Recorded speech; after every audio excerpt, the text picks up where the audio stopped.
I had been making this drive for 8 months. 2 hours and 14 minutes, according to the app on my phone.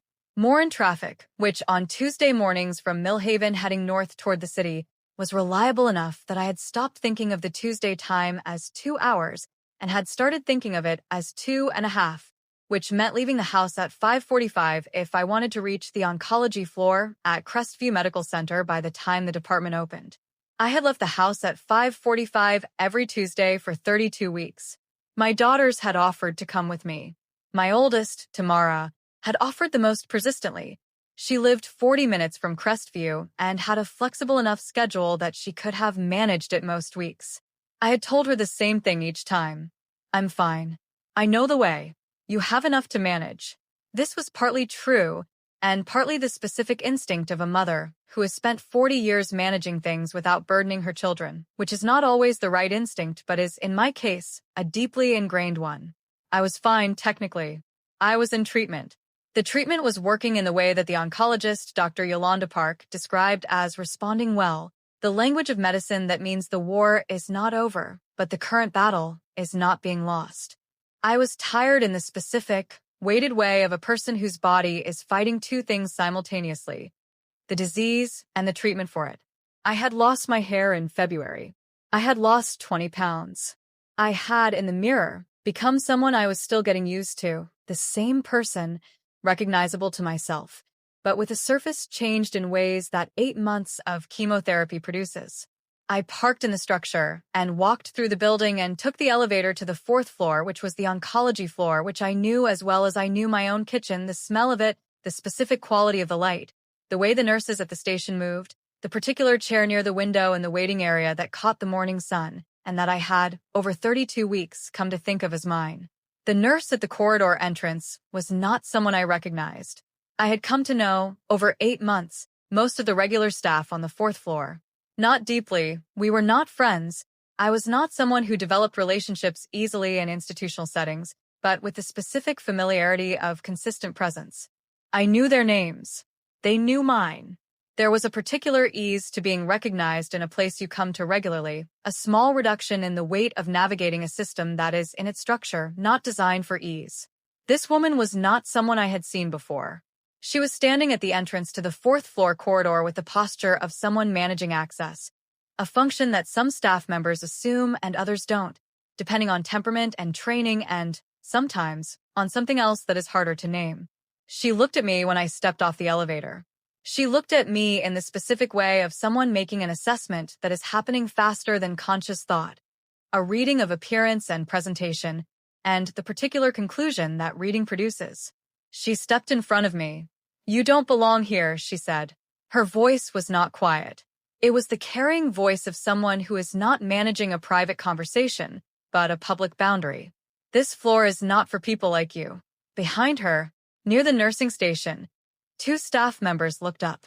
Something passed between them, a glance, a small sound, a ripple of the specific social endorsement that happens when authority figures validate each other's judgments. I stood there. I had lived 57 years in this body, in this face, with this name. I had navigated the specific terrain that particular combination of characteristics creates in a country that has never fully resolved its relationship to people who look like me. I had navigated it in workplaces and neighborhoods and schools and stores, and in 100 interactions in 100 settings that had produced, over 5 decades, a deep and settled knowledge of what was happening when something like this happened. I knew what this was. My throat tightened in the specific way of a person absorbing something they have absorbed many times before, and that does not get easier with repetition. My eyes burned. The nurse pointed down the hallway behind me, toward the elevator. "Go back to where you came from," she said. The words landed the way those specific words always land.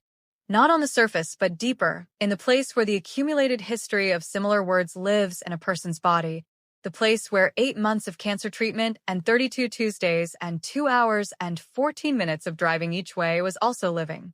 I stood for a moment. I did not argue. I did not produce the appointment card in my bag or the wristband from my previous visit that I always kept or the name of my oncologist who would have, in 30 seconds, cleared everything. I had learned over 57 years that argument in these moments is rarely the tool that does what needs to be done. And I was tired.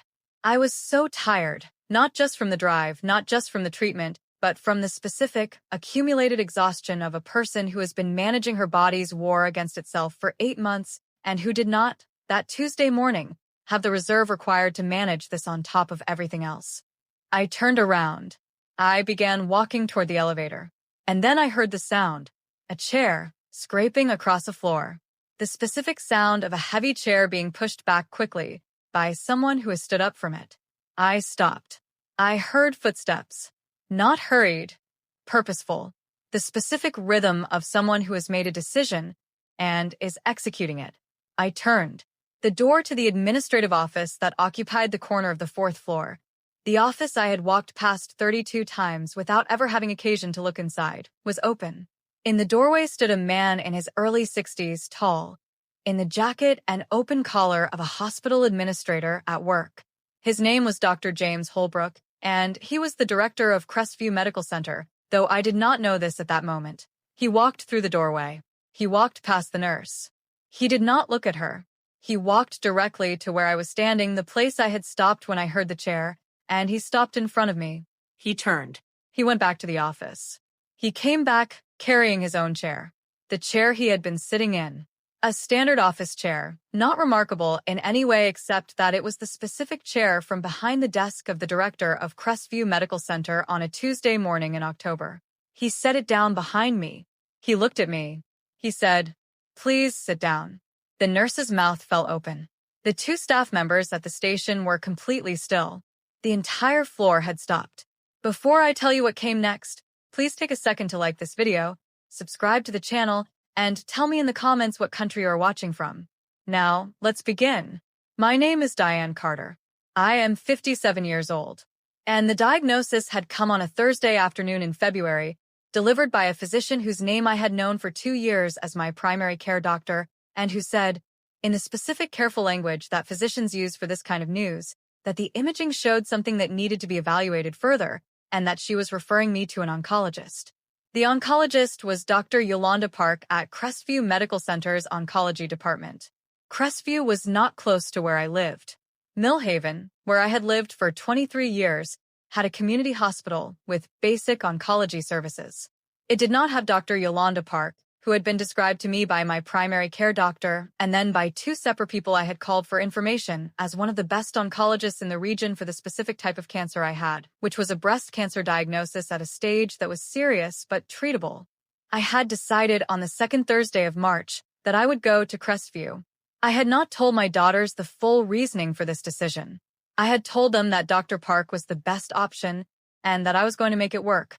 I had not told them that making it work meant leaving the house at 5:45 every Tuesday morning for what turned out to be 8 months, because telling them that would have meant accepting their offers of company and help, and I had not been ready to do that.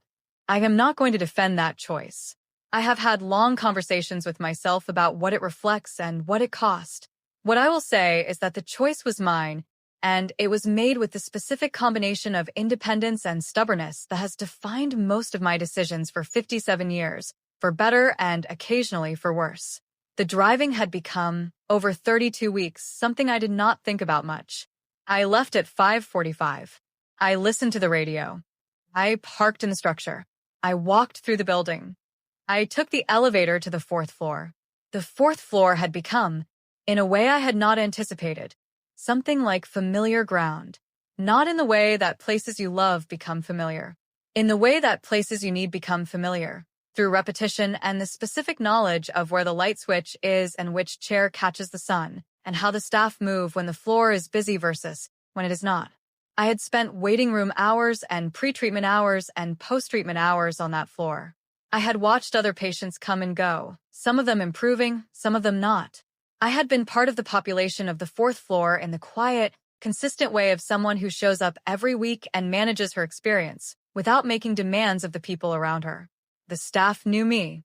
Not intimately. I did not talk much during appointments. I did not share personal information beyond what was medically relevant. I did not build friendships in the treatment space because the treatment space required from me a specific kind of focused endurance that did not have room for much else. But they knew my name and my face and the fact that I came alone, and the fact that I always said thank you, and the fact that I was always on time. The nurse who had blocked my path that morning was a face I had never seen. The chair was behind me. I looked at it. I looked at the man who had carried it. He said, again, with the same quiet directness, "Please sit down." I sat. He remained standing beside the chair. He turned, then, and looked at the nurse. He said nothing to her for a long moment. Then he said, "My office. When you're ready." He looked at the floor, the staff at the station, the two who had snickered, the handful of others who had been moving through the corridor and had stopped. He did not make a speech. He said, "Mrs. Carter has an appointment with Dr. Park. Please make sure she gets there." He looked at me. "I'll be right back," he said. He went back to his office. He came back 12 minutes later. By then I had been taken to the waiting area by one of the nurses from the station, a woman named Patricia, who I had known for 6 months and who had, in the course of walking me down the corridor, said nothing about what had happened but had put her hand briefly on my arm in the specific way of a person communicating what they cannot say out loud. Dr. Holbrook came into the waiting area and sat in the chair beside mine. He introduced himself. I had not known, until he said his title, that he was the director. I had assumed a senior administrator of some kind. The authority in the gesture had been clear, but his specific role had not been evident to me. He said, "I want to apologize to you directly. What happened in that hallway was wrong. It was wrong in the specific way of something that should not occur in any building, and it occurred in this one, and I am responsible for this building." I said, "You didn't say those things." He said, "No, but I am responsible for who does and does not work here, and for the culture that produces this kind of thing. So, I am responsible." A pause. "And I am sorry." I looked at him. "Why the chair?" I said, "You could have said something. You could have addressed her directly. Why the chair?" He considered this. "Because you were about to leave," he said, "and I needed you to stop before you did. I needed you to know, before you left, that there was a place for you here." He paused. Words take longer. A chair is immediate. A chair is immediate. I have thought about that sentence many times since. He said, "I've seen you on this floor, every week for months. You come alone. You never ask for anything extra. You say thank you to everyone." He looked at his hands. "You deserve considerably better than what happened this morning." I said, "People like me get things like this. It's not new." He said, "I know it isn't. That's not a reason to accept it." I said, "No, it isn't." We sat for a moment. He said, "Is there anything I can do for you right now, beyond what should have already been done?" I thought about it. I said, "I'd like to see Dr. Park." He said, "Of course." He stood up. He said, "I'll make sure this never happens again on this floor. I can't promise it won't happen somewhere else, but I can promise you this floor." He left. Dr. Park was 35 minutes later than scheduled that morning because of the complication at the entrance, and she apologized for it with the specific efficiency of a physician managing a tight schedule while also understanding that an apology was warranted. I said, "It's fine." She looked at me in the way she had looked at me for 8 months, with the complete attention of a physician who has decided that paying attention is the most important thing she can do. She said, "It's not fine, but we'll get to that." She opened her laptop. "First, let's look at your numbers." The numbers were good, responding well, the language of the battle not being lost. We talked about the next phase of treatment. We talked about what the numbers suggested about the arc of what was happening. We talked about the things that are discussed in these appointments between a physician who is monitoring the trajectory of something serious and a patient who is navigating that trajectory with as much competence and dignity as she can assemble. At the end of the appointment, Dr. Park said, "I heard what happened in the hallway this morning." I said, "I figured you would." She said, "I want to say something to you, and I want you to hear it directly." I waited. She said, "You have been one of the most composed patients I have had in 20 years of practice. You come every week. You do everything I ask. You never complain." She paused. "I know how hard this has been. I know you're managing more than just the treatment, and I want you to know that you are seen in this department. By me, by the nurses who know you, by a director Who gave you his chair? She looked at me. You belong here. Completely. And I need you to know that. I said, I know. She said, do you? I looked at her. Today made it harder to know, I said honestly. She nodded. Yes, she said. That's what that kind of thing does. Tamara drove me home that day. I had called her from the parking structure, not with the plan of telling her what had happened. I had called her because I was tired in a way that made the 2-hour drive feel, for the first time in 8 months, like more than I could manage alone. She had driven up without asking why. We had been on the highway for 40 minutes before I told her. She was quiet for a long time after I finished. Then she said, I want you to let me come with you. I said, you don't need to. She said, Mom. She said it the way she has always said it when she is about to tell me something she means completely. You have been driving 2 hours each way by yourself for 8 months. You have been doing this entire thing by yourself. I know that's what you do. I know that's who you are. A pause. But I want to come. Not because you can't manage it. Because you shouldn't have to manage it alone. I looked out the window at the highway. I said, okay. She drove for a while. She said, what did it feel like? When he put the chair down, I thought about how to answer. I said, you know when you've been carrying something very heavy for a very long time, and someone doesn't offer to help but just takes part of it, without asking, without making a thing of it? She said, yes. I said, that. The nurse who had blocked my path was not working on the 4th floor when I came the following Tuesday. I did not ask about her. I did not need to know the specifics of what Dr. Holbrook had done, because the specifics were less important to me than the action he had taken in the hallway, the action that did not require words or explanation or a public correction but simply a chair, placed in a specific spot, with a specific instruction. Please sit down. I have been thinking about those words for the months since, not about what they communicated to the floor, though that was clear and important, and felt by everyone who saw it, but about what they communicated to me. In 57 years of living in this country in this body, I have been told in words and in the absence of words, in the language of looks and postures and blocked paths and pointed fingers, that there are places I don't belong and things that are not for people like me. This is the language of a world that I did not make and that I have nonetheless had to navigate my whole life. I have navigated it with the specific dignity of someone who has decided that the world's assessments of where she belongs are not the final word on the matter. But dignity is not armor. It is the practice of continuing to hold yourself in a specific way even when the holding is difficult, even when your throat tightens and your eyes burn, and you find yourself turning toward the elevator because you are too tired to fight this particular version of this particular thing on this particular morning. The chair stopped me from leaving.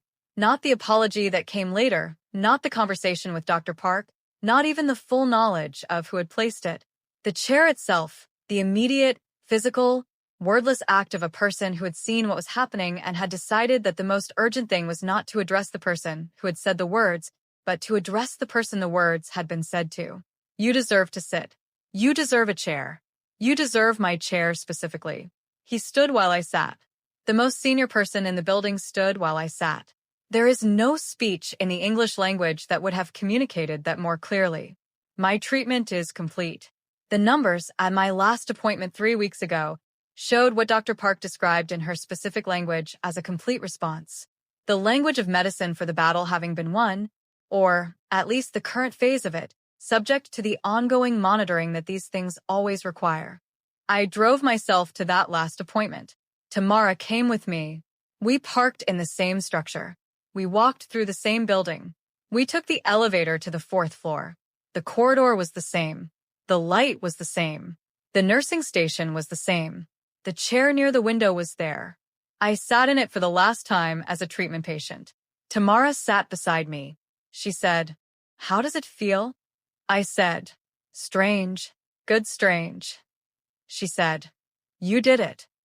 I said, "We did it." She looked at me. I said, "You came the last 6 weeks. That counted." She took my hand. We sat by the window in the morning sun, the two of us, in a place that I had been told I did not belong, in a chair that a man had carried across a hallway to show me that I did. I will remember the chair for the rest of my life. Not because it was extraordinary, it was an ordinary office chair, nothing remarkable about it. Because of what it said without saying anything. Because of the specific, immediate, wordless language of someone who understood, in the moment when words would have been too slow, that what the situation required was not speech but action. A chair. A person standing beside it. 2 words. Please sit down. That is the whole of it. And the whole of it was everything.